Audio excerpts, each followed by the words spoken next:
welcome to another episode of Let's Discuss, the series over the summer where we're going to be discussing certain topics to do with West Ham United, and we want you to get involved, but we'll tell you how to do that just at the end. Today's topic is our captain, Mark Noble. Tony, what did you make of his performance last season? I thought he did okay.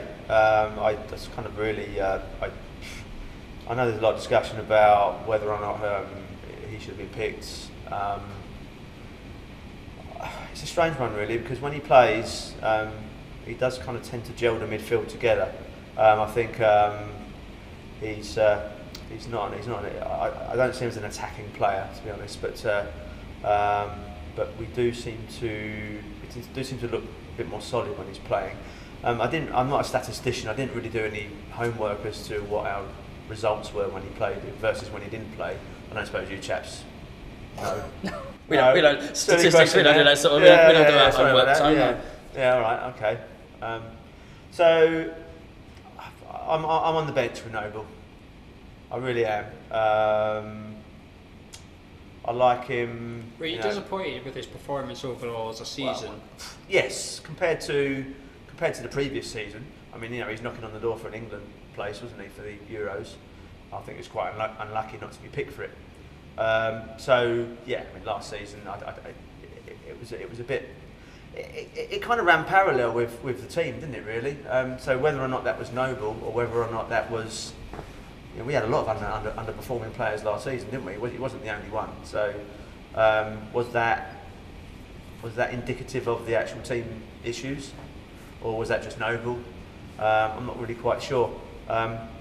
Next season will be, I think it's a bit make or break himself. Yeah, we'll talk about it in a minute. Gonzo, at one point last season, he had to sort of take a week's leave, if you like, from the club, whether it was injury or it was a get away from the critics. But it got to the point that he was getting so much criticism, either he or Bilic or both felt that it was time for Noble just to get out of the limelight a little bit. I think that was a bit unnecessary or unjustified, or do you think he was the fans were right to pull him up on his performances? Did it not coincide with him criticising the fans though? Yeah, that's why he criticised the fans. Yeah, he criticised the fans, so everyone's very, very sensitive. So I wouldn't care, because I'm sort of old school. I think that you should be able to criticise the players and the players can criticise the fans. But we live in a time now where the fan can shout anything from the terraces, and if a player says one thing back, then that's it. And we do, well, maybe not us personally, but as fans, we yell some pretty horrible things towards players on the pitch. I think they should be able to have a voice and come back, but they're all so well media trained now that they often don't say anything. So I wouldn't criticise him at all for saying something at the fans. I don't think that was an issue for me whatsoever. The playing side is slightly different. So if he was pulled out of the firing line because of his words, that's wrong. If he was pulled out of the firing line because of his performances, then that's fair enough. That's the manager's prerogative. But he's got tough decisions to make next season, for sure, with Obiang. I think nobody expected Obiang to be as good as he was, and there's tough decisions in midfield. So Mark's hanging in the balance, really. Tony was a little bit disappointed with his performances last season as a whole. Were you disappointed? Because he was sort of, if it wasn't for Payet, he would maybe have been in contender for Hammer of the Year the previous season. It's just that we had a world-class magician who took the vote without you really having to think about it. But he went from, sort of, as Tony said, knocking on the door of England to knocking on the door of West Ham. Well, I mean, Mark Noble grew up in Canning Town, I believe, so he was a local boy, so his whole career was really built up to that last season at Upton Park.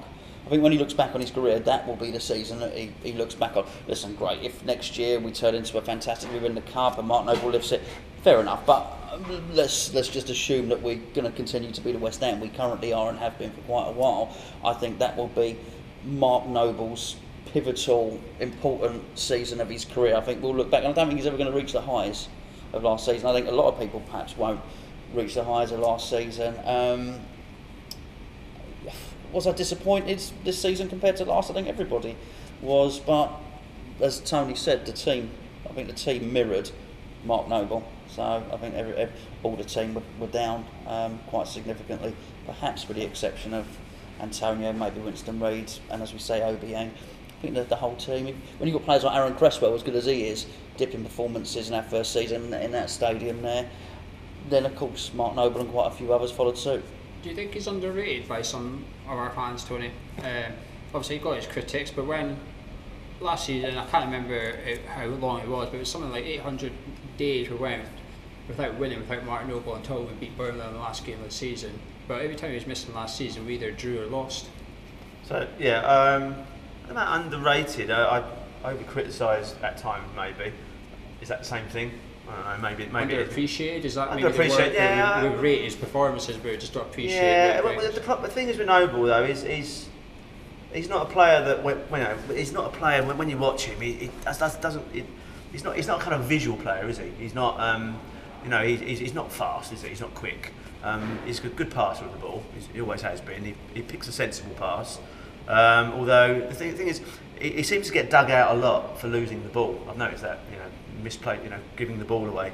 And I think that's because that was one of the main facets of his game. When he's on form, he's reliable. He'll pick a good pass. He's quite smart with the ball.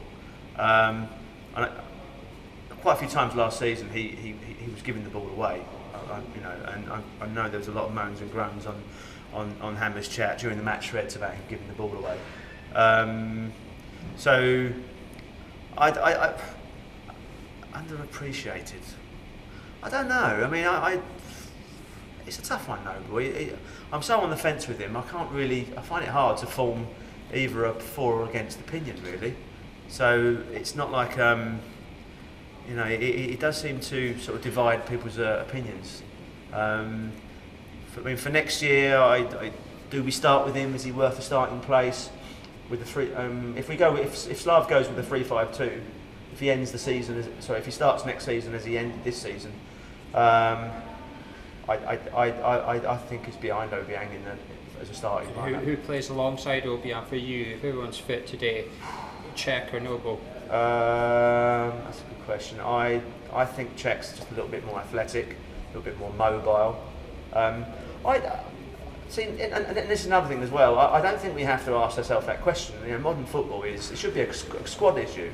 Well, why can't players just be rotated? Why does someone have to be the named starter? Right? It's a long old season. There's 2 cup competitions. God knows how many games that equates to. 60, I think it is. If you're moderately successful in the cups, now why not have a starting lineup? Why not just rotate them?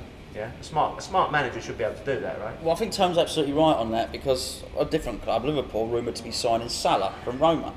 And I noticed a lot of the Liverpool fans are saying, well, hold on, where will he fit in? He can't get in ahead of Mane. Well, that's exactly what Tom said. First thing I thought, well, hold on, Mane was injured twice last season. You're going to be in Europe as well. It's, people got to get out of his head this 11-player thing that they've got.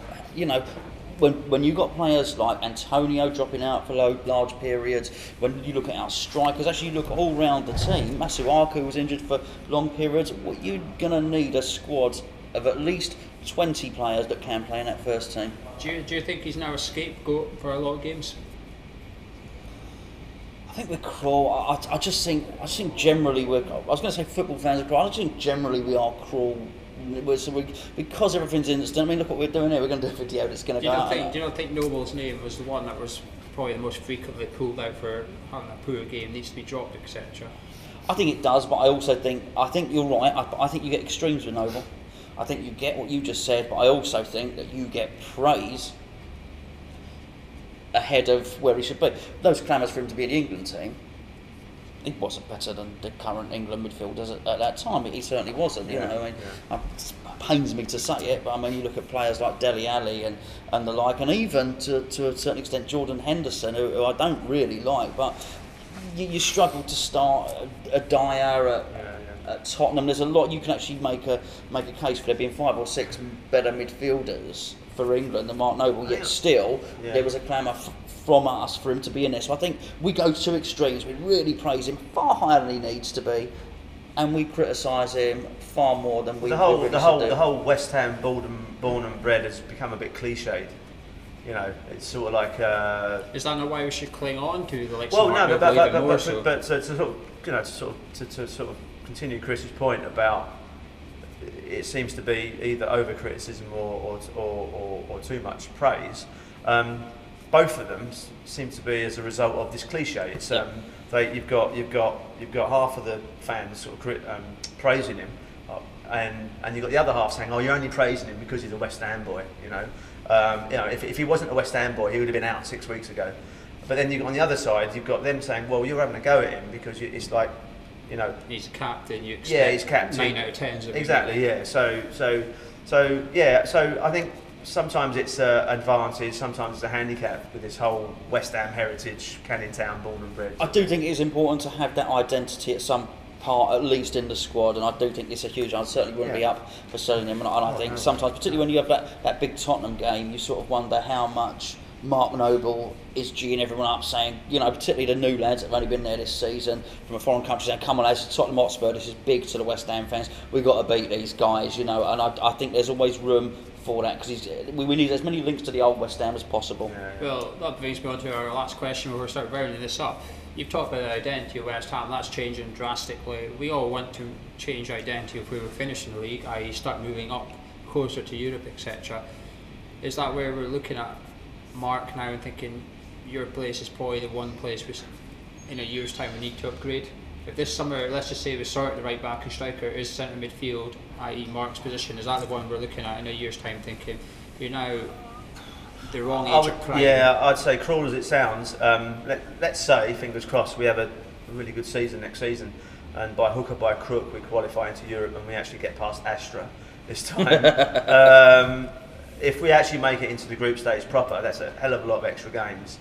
And I mean, by then, how old is he now? 29, I think he's 29. Oh, okay, so he's not as old as I thought he was. But he's 30. But he's still going to be over prime or peak. Yeah.